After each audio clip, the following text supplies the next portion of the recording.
उन्नाव को ही भाग लेना है और उत्तर प्रदेश की 13 लोकसभा सीट पर चुनाव है, तो आज आपकी आवाज 13 की 13 लोकसभा सीटों पर पहुंचनी चाहिए। बोले भारत माता की, भारत माता की, भारत माता की, वंदे वंदे वंदे।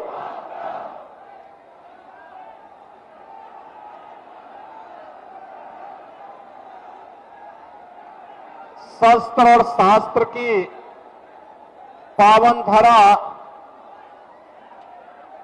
उन्नाव को मैं कोटि कोटि नमन करते हुए आप सभी उन्नाव वासियों का मैं हृदय से स्वागत करता हूं, अभिनंदन करता हूं। मंच पर उपस्थित लोकप्रिय सांसद और भारतीय जनता पार्टी के प्रत्याशी डॉक्टर सच्चिदानंद हरि साक्षी जी महाराज, भारतीय जनता पार्टी के जिला के अध्यक्ष अवधेश कटियार जी, जिला पंचायत अध्यक्ष श्रीमती शकुन सिंह जी, हमारे माननीय विधायक श्री पंकज गुप्ता जी, बंबालाल दिवाकर जी, ब्रजेश रावत जी, श्रीकांत कटियार जी, अनिल सिंह जी, आशुतोष शुक्ला जी, विधान परिषद सदस्य रामचंद्र प्रधान जी, लोकसभा प्रभारी सौरभ मिश्रा जी, संयोजक भगवती रावत जी, बार एसोसिएशन के अध्यक्ष सतीश शुक्ला जी, भारतीय जनता पार्टी के सभी हमारे पदाधिकारीगण और भारी संख्या में उन्नाव के सभी मेरे उपस्थित बहनों और भाइयों, लोकसभा चुनाव के चतुर्थ चरण का प्रचार आज सायंकाल बंद होने वाला है। बहनों और भाइयों, 3 चरणों के चुनाव हुए हैं। 9 राज्यों में मुझे भी प्रचार के लिए जाना पड़ा है, लेकिन मैं कह सकता हूं पूरे देश के अंदर एक ही आवाज गूंज रही है, और वह है कि फिर एक बार। और जब जनता से मैं पूछता हूं बार बार कि भाई आखिर क्यों, तो कहती है जो राम को लाए हैं हम उनको लाएंगे। पूरे देश में आप उत्तर में कश्मीर चले जाइए या दक्षिण में तमिलनाडु चले जाइए, पूरब में आप अरुणाचल प्रदेश और उड़ीसा तक चले जाइए या पश्चिम में महाराष्ट्र पहुंच जाइए, हर ओर एक ही स्वर गूंज रहा है कि जो राम को लाए हैं हम उनको लाएंगे। राम के बगैर कोई हमारा काम भी नहीं। उड़ते हैं, जागते हैं, सोते हैं, सब राम के नाम पर काम। घर में मांगलिक कार्यक्रम होता है, अखंड रामायण, कोई भी अन्य कार्य होता, शुभ कर्म होता है, सुख में दुख में राम का स्मरण। और बहनों और भाइयों, अंतिम यात्रा निकलती है तो भी राम नाम सत्य है कह करके ही हम लोग इस यात्रा को भी निकालते हैं। तो देश का जो स्वर है, 500 वर्षों का तो इंतजार है, ये मोदी जी ने समाप्त करवाया है। और बहनों भाइयों, 500 वर्षों में पहली बार अयोध्या में रामलला ने होली भी खेली है, रामलला ने अपना जन्मोत्सव भी मनाया है, और 500 वर्षों के बाद रामलला अयोध्या में दीपावली भी मनाएंगे। तो हमारी तो पीढ़ी है ना, ये जितनी है ये पीढ़ी, ये जितनी पीढ़ी है जो 22 जनवरी 2024 के बाद जन्म लिए, के पहले जन्म ले लिए, वो कहेगी कि मैं सौभाग्यशाली हूं, मेरे सामने, मेरे अपने सामने अयोध्या में रामलला का भव्य प्रतिमा फिर से विराजमान हुई है, रामलला फिर से विराजमान हुए हैं। बहनों और भाइयों, हम लोग अपनी पीढ़ी को भी बता पाएंगे, इस लोक को तो बता ही पाएंगे, अपने पूर्वजों के पास जब परलोक में जाएंगे ना, वहां भी बताएंगे कि देखिए आपकी जो आस थी हमने उसको पूरा किया। लोग कहेंगे कैसे आपने किया? कहना मैंने भी एक वोट मोदी जी को दिया था, योगी जी को दिया था। ये विधायक और सांसद जो चुन करके जाते हैं ना, यही मोदी और योगी की ताकत है, और इनके बल पर हमने भी राम मंदिर के निर्माण में अपना योगदान किया है। तो पुण्य के भागीदार तो आप हो गए, हर व्यक्ति पुण्य का भागीदार हो गया। और बहनों और भाइयों, इसीलिए तो एक और इस चुनाव में राम भक्त हैं और दूसरी तरफ रामद्रोही हैं। रामद्रोहियों के स्वर भी आपको सुनाई दे रहे होंगे। कोई कहता है राम मंदिर भारत के अंदर नहीं बनना चाहिए, ये कांग्रेस के बुद्धिदाता है। समाजवादी पार्टी कहती है, समाजवादी पार्टी कहती है, क्या कहती है समाजवादी पार्टी? कहती है राम मंदिर बेकार बना है। आप मुझे बताओ, मैं पूछना चाहता हूं समाजवादी पार्टी से, क्या वह किसी मस्जिद को कह सकते हैं क्या कि यह मस्जिद बेकार बनी है? क्या उनमें हिम्मत है क्या? वो राम मंदिर पर उंगली उठाते हैं, ये रामद्रोही हैं, क्योंकि इन लोगों ने राम भक्तों पर भी गोलियां चलाई थी। ये राम भक्तों पर गोली चलाने वाले लोग हैं और बड़ी बेशर्मी के साथ आतंकवादियों पर दायर मुकदमों को वापस लेने का काम भी करते हैं। आपने वो दृश्य देखे होंगे। बहनों और भाइयों, जो पीढ़ी आज 35-40 साल की होगी, उसको याद होगा जब 2005 में, 2007 में अयोध्या में राम जन्मभूमि पर, काशी में संकट मोचन मंदिर पर,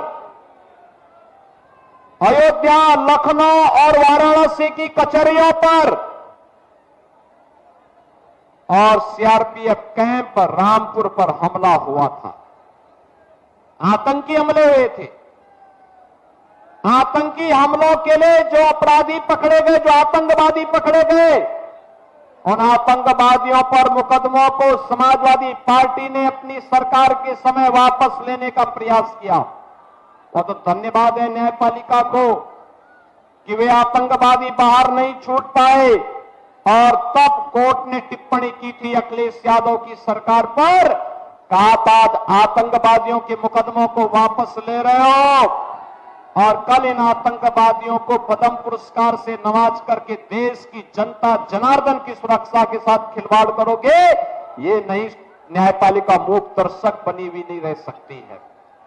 बहनों और भाइयों, मैं आज आपसे यही पूछने के लिए आया हूं, क्या आप रामद्रोहियों को चुनेंगे? क्या आपका वोट रामद्रोहियों को जाएगा? क्या आपका वोट आतंकवाद समर्थकों को जाएगा? क्या बहनों और भाइयों, जो राम भक्त है उसकी राजनीति राष्ट्र के लिए है,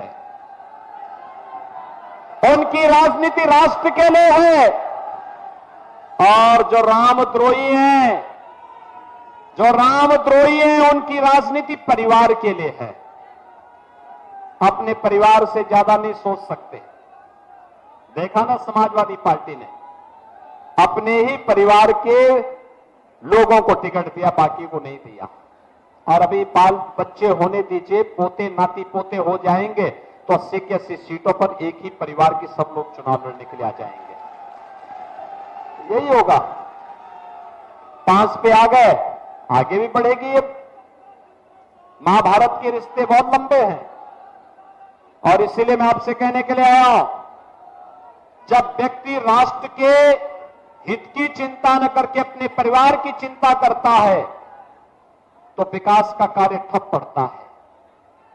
प्रदेश और देश के सामने पहचान का संकट खड़ा होता है, सुरक्षा खतरे में पड़ती है। माफिया हावी होकर के जनता का खून चूसती है, बेटी और व्यापारी सुरक्षित होता है। और यही नहीं, तब बहनों और भाइयों गरीब कल्याणकारी योजनाओं पर डकैती पड़ती है। लेकिन जब राजनीति राष्ट्र के लिए होती है तो दुनिया के अंदर राष्ट्र का भी सम्मान होता है, देश की सीमाएं भी सुरक्षित होती हैं, देश के अंदर विकास के बड़े बड़े कार्य होते हैं और गरीब कल्याणकारी योजनाओं का लाभ भी बिना भेदभाव के जनता जनार्दन को प्राप्त होता है। बहनों और भाइयों, विकास के इन कार्यों के साथ आपको जोड़ने के लिए जमाए उन्नाव देश के अंदर हर घर बिजली की योजना का शुभारंभ हम लोगों ने इसी उन्नाव की धरती से किया था। याद करिए, भारत सरकार के मंत्री को हमने यही बुलाया था और इसी उन्नाव की धरती में कार्यक्रम प्रारंभ हुआ था। याद करिए, विरासत का सम्मान कैसे होना चाहिए। यहां पे हम लोगों ने उन महान स्वतंत्रता संग्राम सेनानी राव राम बख्श सिंह, श्री चंद्रिका बख्श सिंह, श्री गुलाब सिंह लोधी, महान साहित्यकार सुमित्रानंद, यहां पर निराला जी की हम लोगों ने स्मारक बनाने का कार्य, उनकी प्रतिमाओं को स्थापित करने का कार्य, चाहे वह सूर्यकांत त्रिपाठी निराला जी हो, चाहे वह यहां की अन्य परंपराओं को सम्मान देने का कार्य हो, और चाहे चंद्रिका देवी के मंदिर में उसको भव्य स्वरूप देने का कार्य हो। ये वही सरकार, प्रदेश वही, तंत्र वही, केवल पार्टी बदली है तो परिवर्तन भी दिखाई दे रहा है, परिवर्तन भी दिखाई दे रहा है। बहनों और भाइयों, समाजवादी पार्टी की यारी तो माफिया से है, वो माफिया के इतर सोच ही नहीं सकते। याद करिए, सरदेव कल्याण सिंह जी उत्तर प्रदेश के मुख्यमंत्री थे, राजस्थान के गवर्नर भी थे, वे दिवंगत हुए। समाजवादी पार्टी ने संवेदना के एक भी शब्द नहीं व्यक्त किए, एक भी शब्द व्यक्त नहीं किए। मुलायम सिंह जी की मृत्यु हुई, मैं स्वयं उनकी जन्मभूमि पर उन्हें श्रद्धांजलि देने के लिए गया था। लेकिन बहनों और भाइयों, वहीं अभी हाल ही में एक माफिया मरा, समाजवादी पार्टी के अध्यक्ष, और पूरी समाजवादी पार्टी मातम मनाने के लिए गई थी। और इसीलिए मैं आपसे कहने के लिए आया हूं, जो लोग हमारे महापुरुषों का अपमान करते हो, हमारे आराध्य देवों का अपमान करते हो, विकास में सेंध लगाते हो, प्रदेश को दंगाग्रस्त करने का कार्य करते हो, क्या उनको सत्ता में आने का अधिकार होना चाहिए क्या?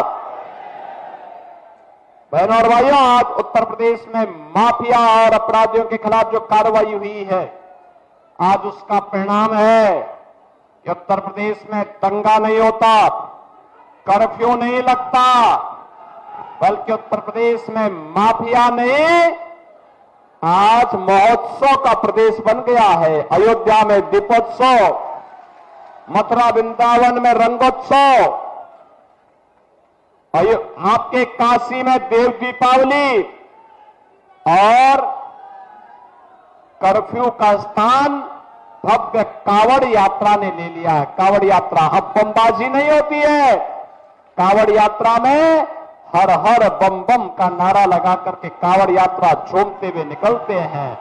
कोई सुरक्षा में सेंध लगाने का दुस्साहस नहीं कर सकता है। और इसलिए बहनों और भाइयों, आज मैं आपके पास आया हूं प्रचार के लिए, आपके पास चुनाव प्रचार के लिए केवल आपके पास आज का समय और कल का समय है। केवल 2 दिन का समय भी पूरा नहीं, पौने 2 दिन का समय है। ये पौने 2 दिन का समय देश के लिए दीजिए। देंगे? मोदी जी के लिए देंगे? बाबा जी का प्रतिनिधि बनकर के घर घर जाएंगे? जाएंगे? कमल खिलाने का काम फिर से उन्नाव में करेंगे? बहनों और भाइयों, केवल चुनाव जीतना ही नहीं है, गत चुनाव से ज्यादा वोटों से बाबा को चुनाव जिता के भेजना है। सहमत हैं? जिता करके भेजेंगे। जो रामद्रोही हैं इनकी जमानत जब्त करवाएंगे।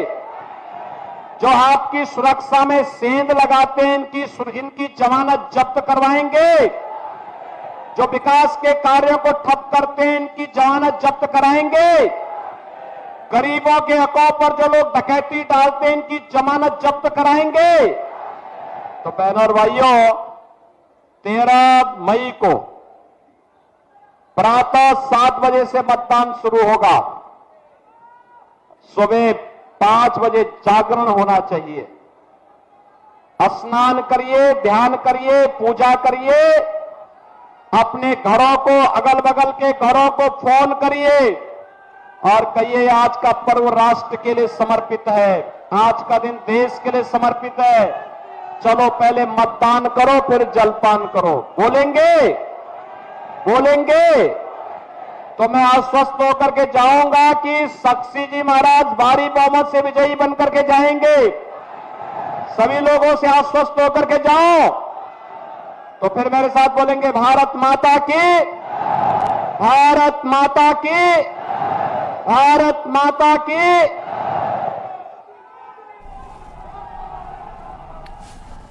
तो पहले कन्नौज, अब उन्नाव। मुख्यमंत्री योगी आदित्यनाथ को आप सुन रहे हैं। अब आगे के फेज के लिए चुनाव प्रचार, प्रत्याशी के समर्थन में वोट मांगते हुए मिशन 80 के लक्ष्य पर मुख्यमंत्री योगी आदित्यनाथ तूफानी प्रचार में जुटे हुए हैं।